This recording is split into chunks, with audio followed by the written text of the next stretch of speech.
IPL শুরুর আগেই মাঠের বাইরে সবথেকে বড় ধামাকা। অবিশ্বাস্য রেকর্ড আর ইতিহাস গড়া দামে রাতারাতি বদলে গেল বিরাট কোহলির দল আরসিবির মালিকানা। দীর্ঘ 18 বছরের সম্পর্ক ছিন্ন করে আরসিবির শতভাগ মালিকানা কিনে নিল ভারতের আদিত্য বিড়ালা গোষ্ঠীর নেতৃত্বাধীন এক শক্তিশালী কনসোর্টিয়াম। ইউনাইটেড স্পিরিটস লিমিটেড মঙ্গলবার আনুষ্ঠানিকভাবে জানিয়েছে, এখন থেকে বেঙ্গালুরু পুরুষ ও নারী উভয় দলেরই হর্তাকর্তা এই নতুন জোট।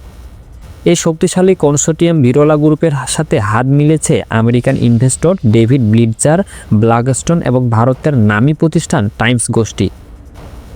শুনলে চমকে উঠবেন, দলটির বিক্রয় মূল্য দাঁড়িয়েছে প্রায় $1.78 বিলিয়ন, যা বাংলাদেশি টাকায় প্রায় 21,850 কোটি টাকারও বেশি।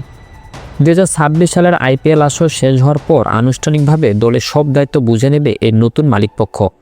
2008 সালে মাত্র $111 মিলিয়ন বিজয় মালিয়া এই দলটি কিনেছিলেন। 18 বছর পর সেই দলের দাম বেড়েছে প্রায় 1495%। এমনকি 2021 সালে বিক্রি হওয়া লখনৌ ও আহমেদাবাদের মিলিত দামকেও ছাড়িয়ে গেছে একা আরসিবির বর্তমানে বাজার মূল্য। এতদিন ব্রিটিশ প্রতিষ্ঠান দিয়াজু তাদের ভারতীয় সহযোগী ইউনাইটেড স্পিরিটসের মাধ্যমে দলটির পরিচালনা করত, যার অবসান ঘটল এই চুক্তিতে। নতুন এই রাজকীয় মালিকানার অধীনে আরসিবির চেয়ারম্যান হচ্ছেন আর্যমান বিক্রম বিড়লা এবং ভাইস চেয়ারম্যান হচ্ছেন টাইমস গোষ্ঠীর সত্যন গজওয়ানি।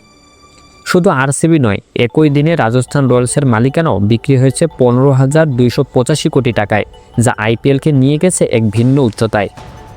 নতুন মালিক, নতুন পরিকল্পনা। এবার কি ঘুষবে আরসিবি ট্রফি খরা? কোটি কোটি ভক্ত এখন সে সোনালী ট্রফির অপেক্ষায়।